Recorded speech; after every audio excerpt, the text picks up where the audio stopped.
दोस्तों, कुछ सवाल मेरे मन में कई बार आते हैं कि यह संसार कैसे बना, मैं कौन हूँ, इस संसार में मेरे होने का कोई अर्थ भी है, क्या मेरे जीवन का कोई उद्देश्य है, एक दिन मैं मर जाऊंगा, आखिर सभी मरते हैं, लेकिन यह मृत्यु क्यों आती है, कहाँ से आती है और मनुष्य मरने के बाद कहाँ जाता है, क्या ऊपर आसमान में कोई ईश्वर रहता है जो भाग्य की अदृश्य डोर से बांध हमें कठपुतलियों की तरह नचाता है। उस ईश्वर का क्या रूप है, क्या उसे कभी देखा, पाया या जाना जा सकता है? अगर इस तरह के प्रश्न आपके मन में भी उठते हैं फ्रेंड्स, तो दोस्तों आत्म अध्यात्म की यह वीडियो आपके लिए ही है, क्योंकि हजारों साल पहले इसी तरह के प्रश्न हमारे पूर्वजों के मन में भी उठे थे। बरसों तक मनन और मंथन के बाद उन्होंने जो उत्तर पाए उनका महत्व अब तक बना हुआ है। वेद, उपनिषद और पुराणों के रूप में संचित वही ज्ञान आज भी हमारे प्रश्नों का समाधान करता है। स्वयं को पहचानने की यात्रा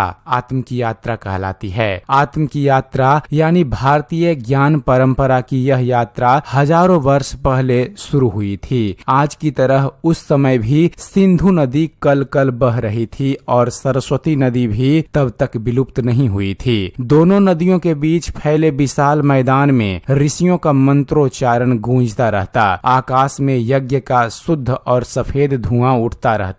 हवा में हवन सामग्री और फूलों की सुगंध तैरती रहती और इन सब के बीच हमारे ये प्राचीन पूर्वज सृष्टि के प्रश्नों पर चिंतन मनन करते रहते। और यहीं पर अरुंधति ऋषि वशिष्ठ से पूछती हैं। अरुंधति कहती हैं, मुनि श्रेष्ठ वशिष्ठ, आंखें खोलिए, कितने दिन हो गए आपने आहार ग्रहण नहीं किए, उठिए कुछ खा लीजिए, आखिर किस चिंता में खोए हैं आप? तब वशिष्ठ कहते हैं, अरुंधति मेरी जीवन संगिनी, जब तक मुझे अपने प्रश्नों का उत्तर नहीं मिल जाता मुझे चैन नहीं आएगा। भूख प्यास तो छोड़ो, मुझे तो सांसों की भी शुद्ध नहीं रहती। तब अरुंधति आश्चर्य भाव से पूछती हैं, अब कौन सा प्रश्न आ गया है आपके सामने? वशिष्ठ, मात्र मेरे ही नहीं बल्कि मेरे अनेक बांधवों के समक्ष यह प्रश्न आया है। उन्हीं में से एक मधुछंदा ऋषि के पुत्र ने मुझसे पूछा है, केनेशिता पत्ति प्रेषितम मनः केन प्राणः प्रथमः प्रैति युक्तः केनेशिता वाचमिमा वदन्ति चक्षुः श्रोत्रण का उदेवो युनक्ति। अर्थात यह मेरा मन है या बाण है, इस प्राण को किसने छोड़ा है जो यह हवा में लहराता रहता है? किसने बनाया है वह रास्ता जिस पर मेरी सांस चलती है? कौन है जो मेरी इस वाणी को प्रेरित करता है? किसके आदेश पर मेरे आंख और कान काम कर रहे हैं? अरुंधति, मुनिवर कैसे खोजेंगे इन प्रश्नों का उत्तर? तब वशिष्ठ कहते हैं, जैसे पहले खोजता रहा हूँ प्रिय, ध्यान करके, उपवास करके, तपस्या और साधना करके, अपने चित्त को एकाग्र करके ऐसा करने पर उत्तर स्वयं ही प्रकट हो जाएगा। अरुंधति, आपने पहले भी कई मंत्र रचे हैं स्वामी, मुझे विश्वास है इसका मंत्र भी आप रच देंगे। तब वशिष्ठ कहते हैं, मैंने मंत्र नहीं रचे हैं अरुंधति, उन्हें तो स्वयं ईश्वर ने रचा है। बस मैंने उन मंत्रों को देखा है। जिस तरह तुम अपनी भौतिक आंखों से दूर आकाश में उड़ते पक्षियों को देख सकती हो, उसी तरह मैंने अपने मन की आंखों से दिव्य दृष्टि से इन मंत्रों को देख लेता हूँ, इसलिए मुझे मंत्र दृष्टा ऋषि कहा जाता है। तुम तो जानती ही हो, ऋषि अर्थात जो दूर तक देख सके। ऋषिर दर्शनार्थ सतोमान दर्दसः, यानी ऋषियों ने मंत्रों को देखा, वे अनुमान नहीं लगाते थे बल्कि वे सत्य के शब्द रूप को साफ साफ देख लेते थे। इसी कारण वेदों को ईश्वर की वाणी कहा जाता है। इन ऋषियों ने अपने तपोबल से भीतर के कानों को भी जागृत किया और देव वाणी में वेद के मंत्रों को सुना, इसलिए वेदों को श्रुति भी कहा जाता है। प्राचीन ग्रंथों के अनुसार सृष्टि की रचना के समय वेदों का प्रथम दर्शन हुआ था।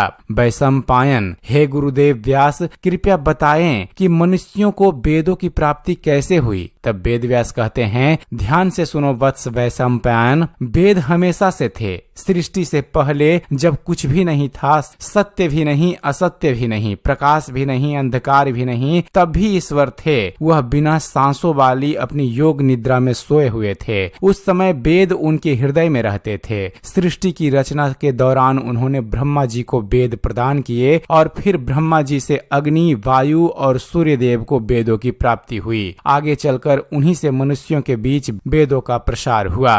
मंत्रोच्चार यानी मंत्र और उनका उच्चारण वेदों का यही आधार है। जिनका शुद्ध उच्चारण होगा मंत्र का अर्थ और प्रभाव उतना ही स्पष्ट होगा।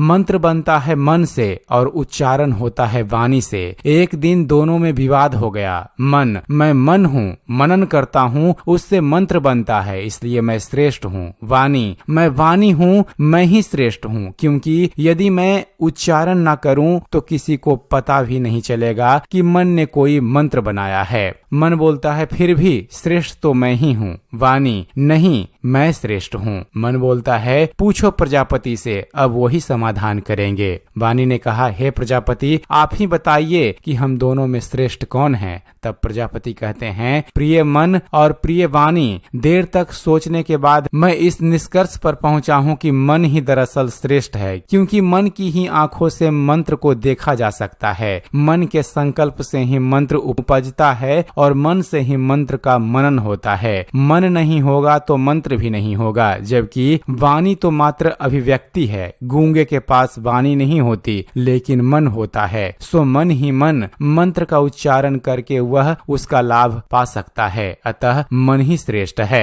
चूंकि मन सभी के पास होता है, इसलिए मंत्र को देखने का अधिकार भी सभी के पास था। मंत्र दृष्टा ऋषि बनने के लिए न उम्र की कोई सीमा थी, न जन्म का कोई बंधन। क्या ब्राह्मण, क्या शूद्र, क्या स्त्री, क्या पुरुष, वेदों में हर कुल हर जाति के ऋषियों ने अपना योगदान दिया। इनमें गौतम, अत्रि, वशिष्ठ, भारद्वाज, विश्वामित्र और अगस्त्य जैसे तपस्वी थे। घोषा, लोपामुद्रा, मैत्रेयी और गार्गी जैसी स्त्रियां थी। तो दासियों, अपराधियों और गणिकाओं के पुत्र एलुस, ऐतरेय, महिदास और सत्यकाम जवाल जैसे ऋषि भी थे। आइए दोस्तों जरा चलते हैं हजारों वर्ष पहले सिंधु के तट पर बने इस आश्रम में, जहां बालक महिदास को अभी अभी अपमानित होना पड़ा है। आखिर क्यों?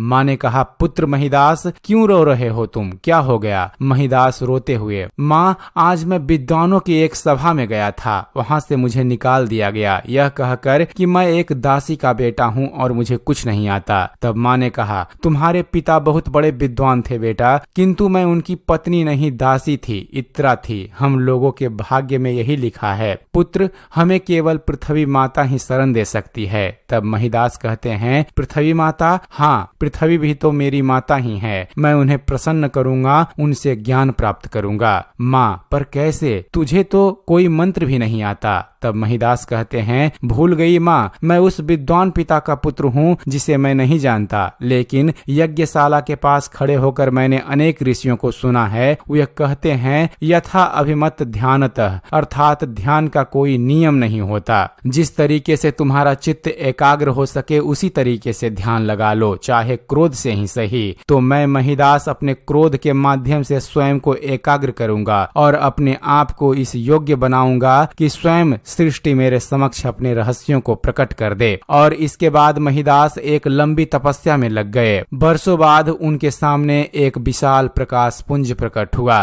प्रकाश पुंज, उठो महिदास, कहो क्या मनोकामना है तुम्हारी? महिदास, माते, वेदों से संबंधित वह ज्ञान मुझे दीजिए जो किसी और के पास नहीं। प्रकाश पुंज, तथास्तु पुत्र, यह मंत्र याद रखो, अयम आत्मा ब्रह्मा, अर्थात यह आत्मा ही ब्रह्म है, ईश्वर तुम्हारे भीतर है। इसके बाद महिदास वेदों के महान महर्षि बन गए। शूद्रदासी इत्रा का पुत्र होने के कारण उन्हें ऐतरेय नाम दिया गया। उनके माध्यम से वेद का एक बहुत बड़ा हिस्सा प्रकट हुआ, जिसे ऋग्वेद की ऐतरेय शाखा कहा जाता है। अयम आत्मा ब्रह्मा के माध्यम से आत्म और अध्यात्म का जो ज्ञान उन्होंने प्रकाशित किया उसे ऐतरेय उपनिषद कहा जाता है। इमा वाचं कल्याणी मां वदानी जनेभ्य ब्रह्मा राजन्याभ्याम शूद्राय चार्याय स्वाय चारणाय च, अर्थात वेदों का यह कल्याणमयी वाणी मैं सबको सुनाऊंगा, ब्राह्मण को, क्षत्रिय को, वैश्य और शूद्र को, अपनों को, परायों को। वेदों का यह ज्ञान किसी एक देश, किसी एक जाति, किसी एक भाषा के लोगों के लिए नहीं है, बल्कि जो कोई भी ज्ञान का प्यासा है उसके लिए वेदों के दरवाजे हमेशा हमेशा खुले हुए हैं। दोस्तों, वेदों की वाणी कल्याणमयी है। उनका ज्ञान ज्ञान जाति धर्म से परे संसार के सारे मनुष्यों के लिए है। चारों वेदों में सबसे प्रसिद्ध और सबसे विशाल है ऋग्वेद, जिसमें कहा गया है कि मनुष्य एक है, उसका ईश्वर भी एक है। उसी एक ईश्वर को सब लोग अलग अलग नामों से पुकारते हैं।